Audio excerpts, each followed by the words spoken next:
With Bactria and Sogdia finally pacified after years of brutal warfare, Alexander the Great, in the summer of 327 BCE, turned his insatiable ambition towards a new, almost mythical frontier, India. Driven by his pothos, his yearning for glory, and the desire to reach the ends of the earth, he led his veteran army across the formidable Hindu Kush once more, venturing into a land of fabled wealth, ancient civilizations, and powerful kingdoms unknown to the Greek world.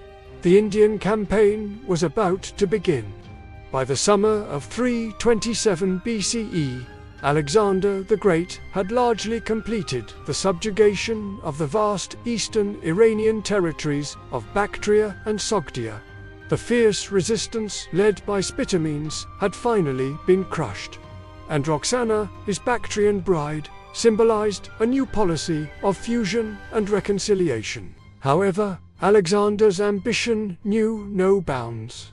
His desire to reach the outer ocean, which he believed lay not far beyond the easternmost satrapies of the former Persian Empire, and his yearning pothos to explore and conquer lands unknown to the Hellenic world, now drew him towards India. The northwestern regions of the Indian subcontinent, roughly modern Pakistan, and parts of northern India had, at various times, been part of the Achaemenid Persian Empire. Notably under Darius, the first regions like Gandhara, Satyagedya, and Hindosh were listed as tribute-paying satrapies. However, Persian control over these distant territories had always been somewhat tenuous and had likely weakened considerably by Alexander's time. For Alexander, India represented not only a former Persian dominion to be reclaimed, but also a land of legendary riches, exotic creatures, strange customs, and powerful, independent kingdoms. It was the edge of the known world, and beyond it, he imagined, lay Okeanos, the great world-encircling river. Having reorganized his forces in Bactria, which now included significant contingents of Bactrian, Sogdian, and Scythian cavalry and light infantry fighting alongside his Macedonians and Greeks, Alexander prepared for the arduous journey. He once again had to lead his army, estimated at this point to be well over 100,000 strong, including camp followers, though the core fighting force was smaller, perhaps 30,000 to 40,000 effectives, across the formidable Hindu Kush mountain range. This time, however, it was summer, making the passage less hellish than his previous winter crossing, though still a significant logistical challenge. He divided his army for the approach to the Indus River.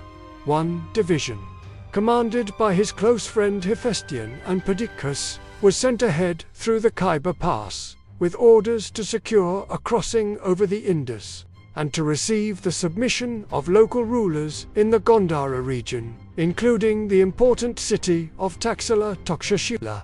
Alexander himself, with a lighter, more mobile force, including the Hypaspists, Agrionians, archers, and companion cavalry, took a more northerly, more arduous route through the mountainous territories of the Swat and Kunar valleys.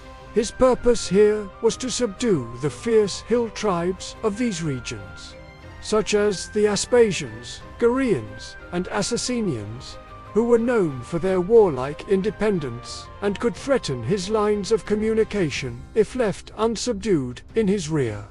This northern campaign, lasting through the autumn and winter of 327 to 326 BCE, was characterized by difficult mountain warfare and a series of tough sieges against fortified towns and mountain strongholds.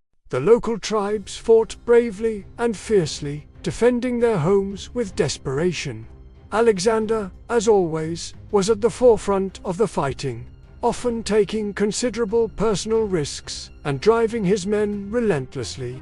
Notable engagements included the capture of Masaga, where Alexander was wounded in the ankle, and the dramatic siege of Aornos Rock, which we will cover in more detail.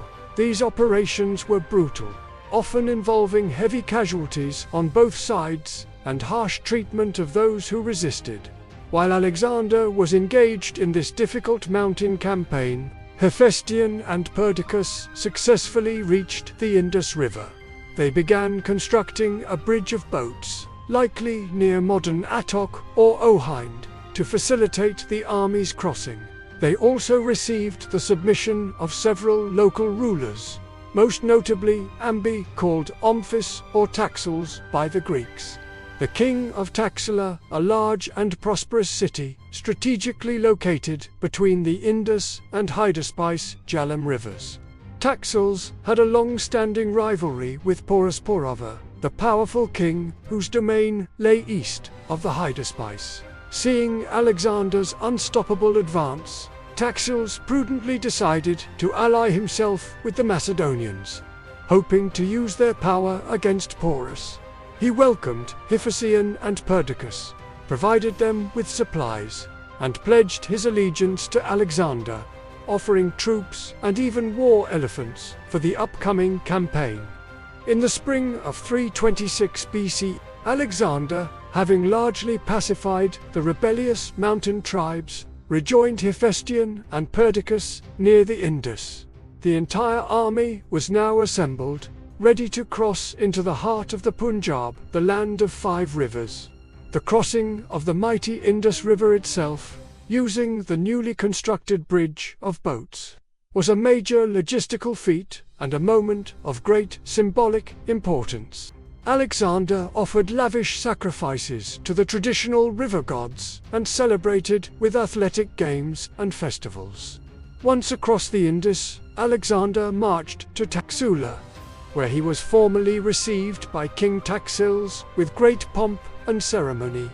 Alexander confirmed Taxils in his kingdom, treated him as an honored ally, and bestowed rich gifts upon him, further cementing their alliance. Taxila became Alexander's main base of operations as he prepared for the next phase of his Indian campaign, the confrontation with King Porus, who had defiantly refused Alexander's summons to submit. The invasion of India marked a new chapter in Alexander's Odyssey. He was now venturing into a world vastly different from Greece, Persia, or even Central Asia. The climate was tropical, with monsoons. The landscapes were lush and teeming with exotic flora and fauna, including terrifying war elephants, which his army had only encountered in small numbers before. The kingdoms were populous and possessed formidable armies. The cultural and religious traditions were ancient and complex. For Alexander, driven by his unquenchable pothos, India was the ultimate frontier, a land of marvels and challenges that would test his military genius, his leadership, and the endurance of his army to their absolute limits. He had stepped beyond the boundaries of the known Hellenic world into a realm of legend and uncertainty. Hope you enjoyed our dive into ancient history. If you did, smash that like button and subscribe for more awesome content.